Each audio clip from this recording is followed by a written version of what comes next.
কিবা সমাধা হ'লগে নে মই মানুহখিনিৰ ওচৰলৈ কোনে হা কিয় কিবা অৰ্ডাৰ আছে নেকি আৰে নিজৰ মানুহ ন লগ কৰিব যাম কিনো হয় আছে আহি আছে লগৰ আগলৈ আগনবাঢ়িব বুলি কৈ আছো কথা কেলে হা কি কাৰণে আগ নাবাঢ়িব লাগে হা আপুনিয়ে কওকচোন কিবা অৰ্ডাৰ আছে নেকি মই তালৈ যোৱা কোন আছে অফিচাৰ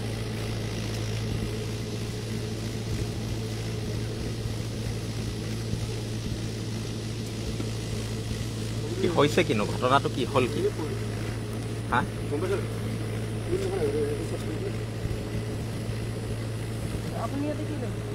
আৰে নিজৰ মানুহ হয় কিয় নাহিম আকৌ আপুনি কিয় আহিছে নিশ্চয় লগ কৰিব আহিছো মানুহে খবৰ দিছে যে ইয়াত কিবা কিবি হৈছে বুলি এতিয়া আপোনালোকে ইয়াত না আমাৰ মাটি দখল কৰিছে কাৰণে আহিবলগীয়া হৈছে হয় নাই আৰে গোটেই বোকাঘাটখনে আমাৰ হয় প্ৰণৱ দলে হয় কোন হয় আপুনি আগত চাই ল'ব তেনে ইয়াত কি হেৰি কোনোবা জয়ন্ত মল্ল বৰুৱাৰ মাটি আছিল নেকি তেখেত আহিছে যে ইয়াত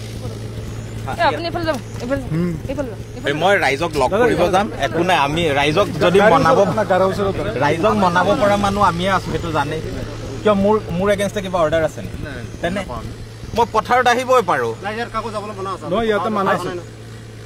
সেইটো কি কথা কেলে আমি এইফালেদি যাম আপোনালোকৰ ৰাস্তাত নাযাম কেলে কেলে নোৱাৰে সেইটো কওকচোন মোক কেলে নোৱাৰে ইয়াতে থাকক না আপুনি একো নহয় অকমান থাকক হৈছে কি সেইটো কওক বুকাৰ মাজত গৈ কি কৰিব মানুহখিনিৰ লগত কথা পাতিব লাগিব ন ইয়াত ৰাগ খং কৰি লাভ নাই মানুহখিনিৰ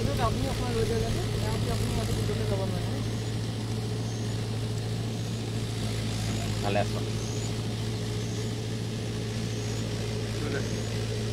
কি হৈছে কি খেলি মেলিটো তাকে সেইদিনা ডিচিও কৈছে নহয় ইয়াত মাটিৰ ইয়াত মানুহৰ ম্যাদী পট্টা আছে ডিচিয়ে নিজে কৈছে কোন আপোনালোকৰ কোনোবা হেৰি চাৰ্কেল অফিচাৰ আহিছে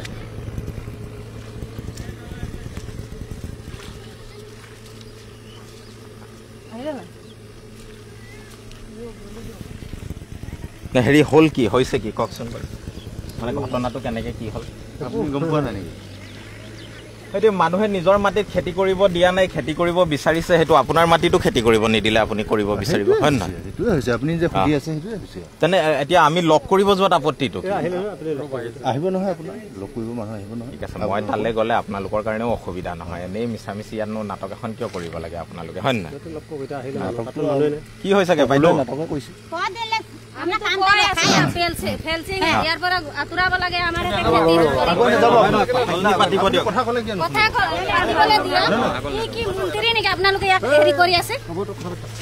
দেই এতিয়া চাওক কামটো আপোনালোকে বন্ধ কৰিব ডিচি ডাঙৰীয়াও কৈছে হয় নহয় আমি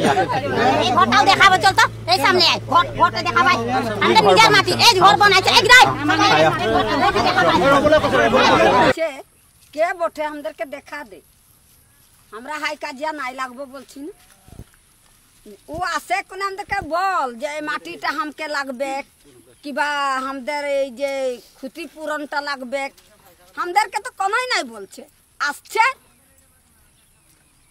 বাস গিরাছে ঘর বানাচ্ছে মনে মনে চোর রকম খুঁটা গিরাই দিচ্ছে টিং গিরাছে ইটা গিরাছে বালি গিরাছে গিটি গিরাছে কি আর বাপের মাটি ছিল যে ও দেখে কোনে যে এইটাই আসছে আর আমার ঘরটা বনাইছিলি এই হাতি জানোয়ারের খাতির আমরা রক্ষা খাতির কেনে ভাঙবে সরকারে হ্যাঁ সরকারে দিয়েছিল নাকি আমাকে একটা ডিয়াডি ঘর আর সরকার আই আর আমাদের ঘর দেখাবো তোকে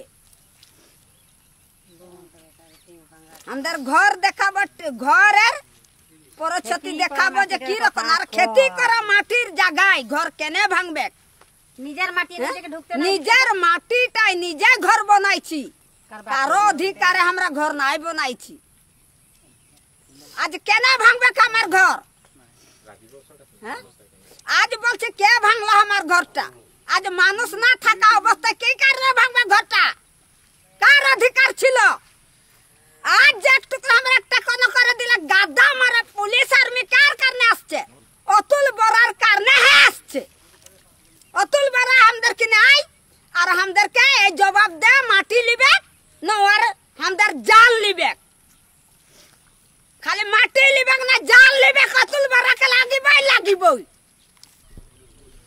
পুলিচ কামাণ্ডো লৈ পেলাই আমাৰ সাধাৰণ খেতিয়কৰ মাটি কঢ়া নীতি কেতিয়াৰ পৰা অতুল বৰা ডাঙৰীয়াই লৈছে সেই কথা অসমৰ জনগণৰ আগত স্পষ্ট কৰিব লাগে।